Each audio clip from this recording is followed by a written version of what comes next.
The psalmist says, O God, thou art my God. Early in the morning will I seek thee. My soul thirsteth for thee. My flesh longeth for thee in a dry and thirsty land, where no water is, to see thy power and thy glory. So I have seen thee in the sanctuary. We've come today on this fourth Wednesday in the season of Lent to reflect once again on Jesus' journey to Calvary. This morning we reflect on a passage found in the 11th chapter of Mark, beginning with verse number 15. It's a familiar theme to many of us who've been on this journey before, but I ask you to hear it again as if for the first time. The Gospel of Mark chapter 11, beginning with verse number 15. It reads this way.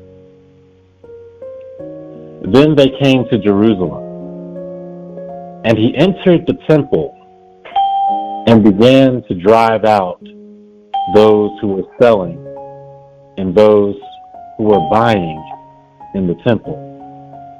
And he overturned the tables of the money changers and the seats of those who sold doves. And he would not allow anyone to carry anything through the temple. He was teaching and saying, Is it not written, My house shall be called a house of prayer for all the nations? But you have made it a den of robbers.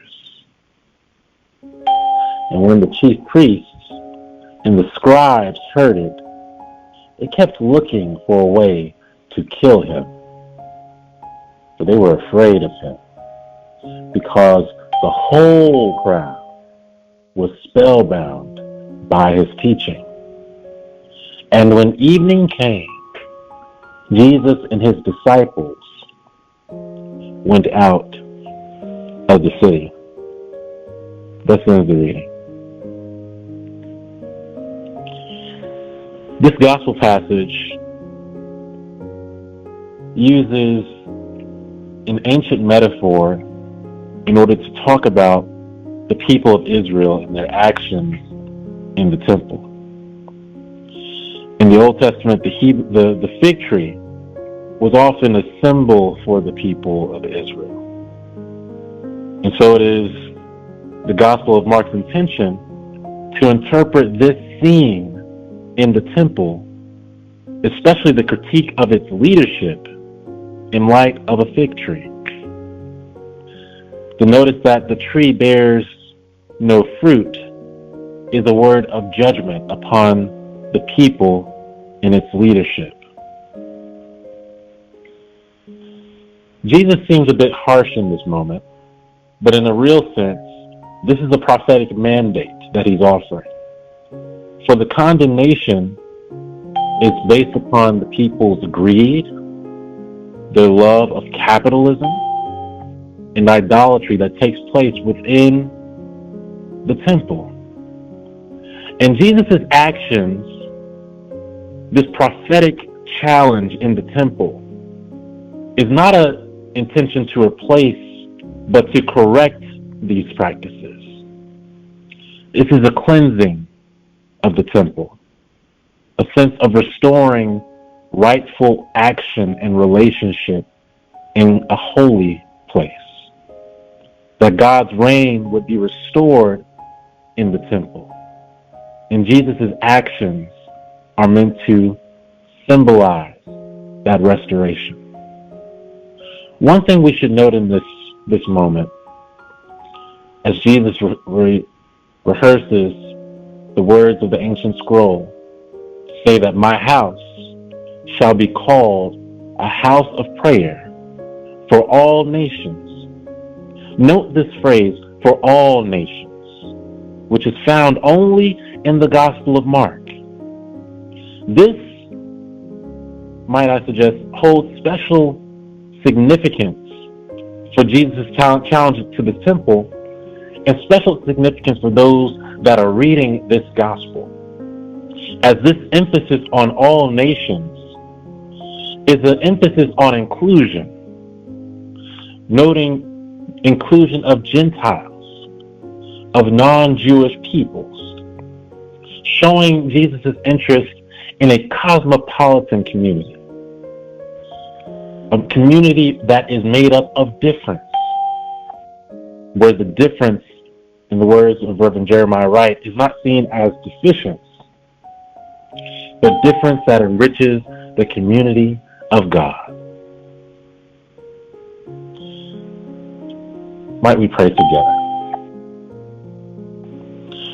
Gracious and most loving God, we thank you for this day. We thank you for the fourth Wednesday in this season of Lent, and for the challenge that we've been given in this gospel reading.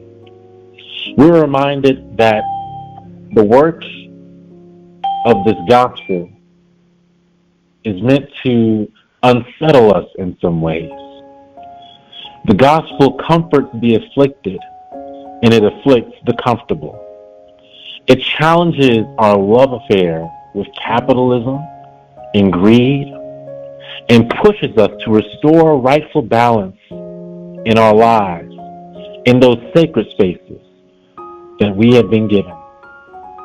God, grant us the courage to move in such a way that we insist upon rightful relationships for your holy balance in the world that is inclusive of all personalities, that all people might be seen as children of the one and most high God, that all people are seen in your image as brothers and sisters and siblings in the community of God. Teach us to follow the example of Jesus, our big brother, who was courageous to go into spaces, to go into the temple and flip tables so that all people might be valuable and seen with dignity in your beloved community.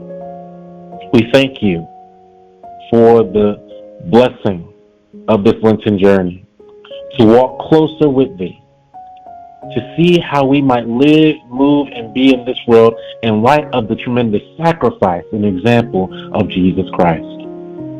We pray that this day, but not only this day, but each day, we would continue to walk closer with thee, that we would continue to follow the example, the righteous example of Christ, and be the lights and ambassadors to the love of Christ in this world. We seal this prayer in your Son's name, Jesus, who is the Christ. Let all those who agree and love God say together. Amen. Thank you, Jesus. Amen. Amen. Thank